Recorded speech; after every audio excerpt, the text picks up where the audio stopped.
ጨለማን ይመኛለሁ ተተክያለሁ ቀጥሎ በዚህ ዮሐንስ 12:46 ላይ በእኔ የሚያምን ሁሉ በጨለማ እንዳይመላለሱ እኔ ብርሃን ሆኜ ወደዚህ ዓለም መጥቻለሁ ብሎ ሲል ወደዚህ ብርሃን ራዳር ውስጥ ገብቼ እንደ ጨለማን ይመኛለሁ ኢየሱስ ብርሃን ስለሆነ ለዚሁ ነው ተተክዬ የቀራሁት በእስልምና ውስጥ ያሉ ሰዎች አንተም ወደ ክርስትና ከመምጣት በፊት ሁሉም ሰው እስልምና ትክክልና ብቸኛ እምነት እንደሆነ ያምናል በተለይም በእስልምና ውስጥ ያሉ ሰዎች እናንተ ደግሞ መስጂድ ውስጥ የሚያስተምር ቁርአን የቀራ ያስተማረ ሰው እስልምና ትክክል እንደሆነ ለምእመኑም ጭምር ነው የሚያስተምረው በዓለም ላይ በቢሊዮኖች የሚቆጠሩ ሙስሊሞች አሉ ምን ተስፋ ቢኖራቸው ነው እስልምናን የሚከተሉት ለምንድነው ወደዚህ ብርሃንስ ያልመጡት ያልተመሰከረላችሁ ሊኖሩ ይችላሉ ግን በዓለም ላይ ብዙ ዲቤቶች ተደርገዋል ክርክሮች ጭምር ማለት ነው እስላም ከክርስቲያን ጋር በጣም ብዙ ምሁራን ክርክር ያደርጋሉ ብዙ ትምህርቶችንም ይናገራሉ ብዙ ትምህርቶች ደግሞ በተለያዩ ሚዲያዎች ላይ ማሉ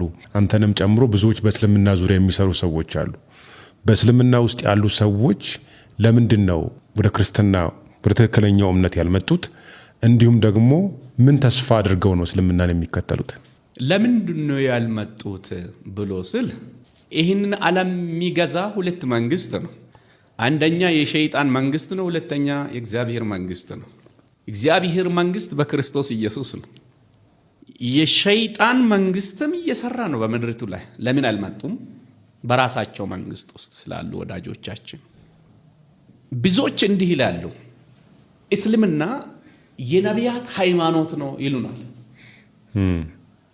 የሙሴ ሃይማኖት ነው እስልምና የኢየሱስ ሃይማኖት ነው ይሉናል ወይም ደግሞ በራሳቸው ኮንቴክስት የኢሳ ሃይማኖት ነው እስልምና ይላል የኡነቱ ወንድሞቼና እህቶቼ ይሄንን ሚዲያ የሚከታተሉ ሙሳ እስልምናን ሰብኳል ወይ ኢየሱስ እስልምናን ሰብኳል ወይ ልክ ነብዩ ሙሐመድ በሱራ 3:19 ይላል ኢነ الدين عند الله الاسلام እንደተባለ በአላህ ዘንድ እውነተኛ ሃይማኖት እስልምና ነው ብሎ የሰበከ ሙሐመድ ነው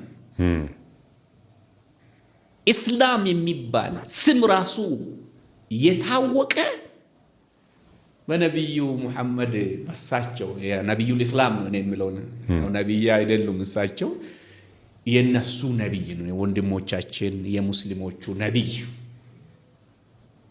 በሳቸው ዘመን ነው እስላም የሚባል ራሱ የተጠቀሰ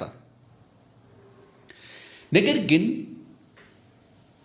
ኢብራሂም እስልምናን ሰብኳል ወይም አብርሃም ያዕቆብ ሰብኳል አልሰበከም ዮሴፍ ሰብኳል አልሰበከም በአላህ ዘንድ እስልምና ሃይማኖት ተቀባይነት አለው ብሎ ስለ ሃይማኖቱ ሰብኳል በጭራሽ አልሰበከም በቁርአን ውስጥ አብርሃም ወይም ኢብራሂም ሙስሊም ነበር ይላል ሙስሊም ማለት የኔ ጥያቄ ይሄን ሚዲያ የሚከታተሉ ወዳጆቻችን በጣም የሚወደው ሙስሊም ወገኖቼ ሙስሊም ማለት የእስልምናን ሃይማኖት የሚከተል ሰው ማለት ነው ወይ this is my big question ቁርአን ይላል ወይ ሙስሊም ማለት የእስልምናን ሃይማኖት የሚከተል ሰው ማለት ነው ወይ የኔ ጥያቄ አዎ ካለ ይሄን ሚዲያ የሚሰማ ሰው ጎረቤትና ጓደኞቹን ኤው እዚህ ጋር እሱ ሲተዋልና ኤው ማስረጃ አለን ብሎ ይንገሩት እኔ ግን አላየሁት ሙስሊም ማለት ለአንዱ ፈጣሪ የሚገዛ ሰሚት የሚሆን ሰው አዎ ሙሴ ለጌታ ታዛዥ ነበር አብርሃም ለእግዚአብሔር ለአምላኩ ታዛዥ ነበር ግን ሃይማኖቱ እስላም አይደለም ሐሳቤን ካገኘ እስልምናንና ሙስሊም የሚል ለማገናኛት የሚሞክሩ ወገኖቻችን እኔም እንደዛው ሰዎቹም በዚህ ላይ የሚያስተምሩ ወገኖቻችን ሙስሊም ይላል ሙስሊም የእስልምናን ሃይማኖት የሚከተል ሰው ነው ብሎ ካለ ከቁርአን ማስረጃ ይስጠን ቁርአን ላይ ለምሳሌ አብርሃም ሙስሊም ነበር ይላል ግን ሃይማኖቱ እስላም አይደለም አብርሃም ሙስሊም ነበር ይላል ግን ሃይማኖቱ ግን እስላም አልነበረም እስልምና የተመሰረተው በጣም ታላቅ ይቅርታ እውነት ስለሆነች በአምስት መሰረታዊ ነገሮች ላይ ተመሰረተችው አንደኛ ኢስላም የሚባል ሃይማኖት ፋውንድድ ወይም ደግሞ የተጀመረ ወይም ደግሞ የተመሰረተው አንደኛ ላኢላሃ ኢላላሁ ሙሐመድ ረሱሉላህ ብላ ነው ጀመረች እንጂ ላኢላሃ ኢላላሁ አዳም ረሱሉላህ ብላ አልጀመረች። ከአላህ ውጪ ሌላ አማልክት የለም ሙሐመድ የአላህ መልእክተኛ ነው ብላ ጀመረች እንጂ ከአላህ ውጪ ሌላ አማልክት የለም አዳም የአላህ መልእክተኛ ነው ብላ አልተመሰረተችም። አዳም እስልምናን አያውቅም። እንግዲህ ታላቅ ይቅርታ ምንም ማድረግ አንችልም። አዳም አንድም ቀን ስለ እስልምና ሰብኮ ማያውቅም። አብርሃም በእስልምና አጠራር 124,000 ነቢያትና አንቢያዎቹ አሉ ይባላል። ከነቢዩ ለኢስላም ሙሐመድ ውጪ ሌሎች ነቢያት ስለ እስልምና አንድም አልሰበከም። ያንተን ጥያቄ ጋር አልደረስኩም አልሰበኩም። ነገር ግን በንግግር ደረጃ እስልምና የነቢያት ሃይማኖት ነው ብሎ ስለሚሉ ብዙዎች ይሙጥኝ ብለው ወደ እውነቱ ወደ ጠዋቱ ሃይማኖት ነው ይሉናል። የጠዋቱ የመጀመሪያ ብላችሁ የምትሉት እስልምና እኮ ላኢላሃ ኢለላህ ሙሐመድ ረሱሉላህ ነው እንጂ ላኢላሃ ኢለላህ አዳም ረሱሉላህ አይደለም። አዳም ረሱሉላህ ብላ አልጀመረም። ሙሐመድ ረሱሉላህ እሳቸው ከነብዩ ከክርስቶስ ኢየሱስ በኋላ በ670 ዓመተ ምህረት ተወለዱ። ሲወለዱም ደግሞ ሃይማኖታቸው እስላም ነበር ወይ? አዎ።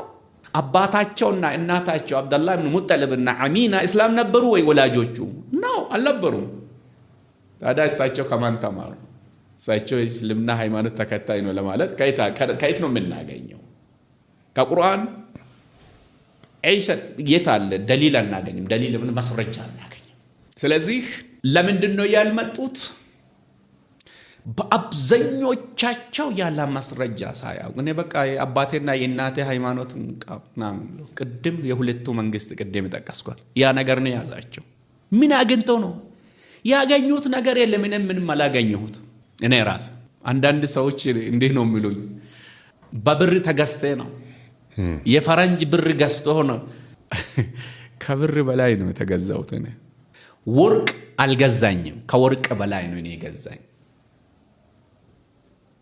እኔ የክርስቶስ ኢየሱስ ደም ነው የገዛኝ። ክብሩንማ እዛ ነው የታውኩት። እርሶ ይባላለሁ። ገንፎ ተገንፍቶ ጥሩ ምግብ ተዘጋጅቶ ነው የሚጠራ ዱሮ። ወደ ኢየሱስ ከመጣ በኋላ እነዛ ክብር ሁሉ ቀርቶ አንተ ውሻ ማለት ይሉን ጀመሩ። ዱሮ ሲያከብሩኝ ሁሉ ክብራቸውን ሁሉ ወሰዱብኝ። ለካ ክርስትና እንደዚህ ነው። ነገር ግን ያ የነበረኝ ተስፋና አሁን ያገኘሁት ተስፋ ሰማይና ምድር እንደምራራቁ እንደዛው ነውና ወዳጆቻችን ደግሞ እዛው ጀነት ትገባለህ ወይ ብለህ ብትጠይቅ መንግስተ ሰማያት ታገኛለህ ወይ ብለህ ስትጠይቅ ወላሁ አዕለም ይላሉ። ወላሁ አዕለም ማለት ፈጣሪ ነው የሚያውቀው ማለት ነው። መንግስተ ሰማያት አታገኝ። መንግስተ ሰማያት የሚገባ ማን እንደሆነ አናውቅም። نحن نكون بين الخوف والرجاء እኛ ጀነትን እየከጀልን ጀሃነምን እየፈራን በዚህ መሃል ነው የምንኖረው። የወንድሞቻችን የእስላም ሃይማኖት ተከታዮች ትልቁ ተስፋቸው ብለ የምታገኘው አንድም የለም። እንኳን ትልቁ ትንሹም አላገኘው። ለምን ካልክ መንግስተ ሰማያት ለማግኘት ወይም ጀነት ለመግባት የማይስማሙ ሐሳቦች አሉ። አንደኛ በቁርአን ውስጥ ሰው በስራ ነው ጀነት የሚገባ ይላል። ሱራ 101 ከቁጥር 4 ነው ከቁጥር 6 እስከ 9 ማንበብ ይቻላል። فأما من ثقلت موازينه فهو في عيشة راضية وأما من كفت موازينه فأمه هاوية። መልካም ስራ የሚሰራ ሰው የሱ መልካሙ ስራ ሚዛኑን ከደፋለት በእውነቱ ጀነት እንደሚገባ፣ ክፉ ስራ የሰራው ደግሞ ያ ክፉ ስራ ደግሞ ሚዛን ከደፋ ሰውየው ገሃነመ እሳት ይገባል። ስለዚህ አንደኛ ምንድነው? በስራ። የዛው ተቃራኒ ቅድም ጠቅሻለሁና አይ በስራ ሳይሆን አላህ አስቀድሞ በ120ኛ ሰው በእናቱ ሆድ ውስጥ ያለው ሰውየው ተፈጥሮ በሆድ ውስጥ 4 ወር ከሆነ በኋላ 120 ቀን እንግዲህ 4 ወር አይደል የሚሆነው በ120 ቀን ይላል በ120 ቀን ሰውየው ወይም ሴቷ በእናቱ ሆድ ውስጥ ያለው ወይም ያለችው አንተ ወይም አንቺ የገሃነም ወይንም አንተ ወይም አንቺ የጀነት እንዲሆን ይጻፍብሃል። ሐሳቤን አገኛችሁ? አስቀድሞ ነው የሚወሰነው። ይሄ ሐዲሱ ይሄ ነው። ሐዲስ አል-40 አራተኛ ሐዲስ ማንኛውም ሰው ማንበብ ይችላል። ሐዲሱን የዘገበ አብደላህ ኢብኑ መስዑድ የሚባል ሰው ነው ረዲየላሁ ዐንሁ እንዲህ አሉ ይላል። ላንብብ። እውነት ተናጋሪና እውነት የተነገራቸው የአላህ መልእክተኛ እንዲህ አሉ። አብደላህ ኢብኑ መስዑድ ነው የሚናገረው። ነብዩ ተናገሩ ብሎ ያሉ ከሳቸው ኮት ያደረገው ማለት እያንዳንዳችሁ በእናቱ ሆድ ውስጥ ፍጥረቱ ይሰበሰባል። በ40ኛው ቀን ንፍጥ የሚመስል ፈሳሽ ይሆናል። ከዛም በ80ኛው ቀን የረጋ ደምን ይመስላል። ከዛም በ120ኛው ቀን የታኘከ ስጋ ይመስላል። ከዛም መልእክተኛ ይላክና ሩህ ይተነፈስበታል። መልእክተኛውም በ4 ነገሮች ላይ ይታዘዛል። ሲሳዩን፣ ፍጻሜውን፣ ስራውን፣ የተከፋውን ደስተኛ እንዲሆን እንዲጻፍ ይታዘዛል። ከዚህ በኋላ የሚያነበው ነው። በደንብ ስሙልኝ ወገኖች። ከሱ ውጪ ሌላ በእውነት የሚመለክ አምላክ በሌለው ጌታ እምላለሁ። አንዳችሁ በእሱና በጀነት የስንዝር ያክል ርቀት እስኪቀረው ድረስ የጀነትን ሰዎቹን ሥራ ይሠራና ከዛም መጨረሻው ላይ መጽሐፉ ይቀድመውና የእሳትን ሰዎቹን ሥራ ይሠራና እሳት ይገባል ይላል። ሰውየው ምን ሲሠራ መጣ? መልካም ሥራ ገነት የሚያስገባ ጀነት የሚያስገባ እየሰራ መጥቶ መጨረሻ ላይ ፈየስቢቁ ዐለይሂ الكتاب ይላል አረበኛው። ፈየስቢቁ ዐለይሂ الكتاب فيعمل بأمل أهل النار فيدخلها የእሳትን ሰዎችን ሥራ ይሰራና መጨረሻ ላይ በሱና በጀነት መካከል አንድ ስንዝር ሲቀር ሰውየው ምንድነው የሚሰራ? የእሳትን ሰዎችን ሥራ ይሰራልና የት ይገባል? እሳት። ለምን? አስቀድሞ አንተ የእሳት ሰው ነህ ተብሎ ስለተመዘገበበት። ደግሞም አንዳችሁ በሱና በእሳት የስንዝር ርቀት እስኪቀረው ድረስ የእሳትን ሰዎችን ሥራ ይሰራና ከዛም መጨረሻ ላይ መጽሐፉ ይቀድመውና የጀነትን ሰዎችን ሥራ ይሰራና ጀነት ይገባል። ለምን? ሰውየው አስቀድሞ ነው በ120ኛው ቀኑ በእናቱ ሆድ ውስጥ የጀነት ሰው ነው ተብሎ ምን ስለሆነ ስለተወሰነበት ሰውየው ክፉ ሥራ እየሰራ መጥቶ ገሃነመ እሳት ሊገባ ሲል አንድ ስንዝር ሲቀረው መጨረሻ ላይ አስቀድሞ የተጻፈበት እሱ ነገር ያሸንፈዋል። ሥራውን ነው የሚያሸንፈው። አሸናፊ ማን ነው? አስቀድሞ የተጻፈበት ነው የሚያሸንፈው እንጂ እሱ ሲሰራ የነበረው ሥራ አይደለም። ሐሳቤን አገኘ። ስለዚህ መልካም ሥራ ቢሰራም አይገባም። የተወሰነበት ከሆነ አይገባም። ስለዚህ ይሄ ሁሉ አለ።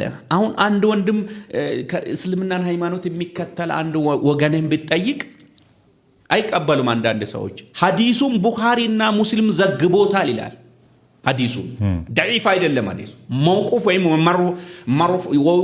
መውቁፍ ወይም መውዱዕም አይደለም። ሐዲሱ ሰሒህ ነው፣ ተቀባይነት ያለው ነው በእስልምና ዘንድ ሐዲሱ። ይሄ ሐዲስ አሁን ያነበብኩ። ስለዚህ ሥራ ሳይሆን ሰውየው አስቀድሞ በተሰራው ሥራ ነው።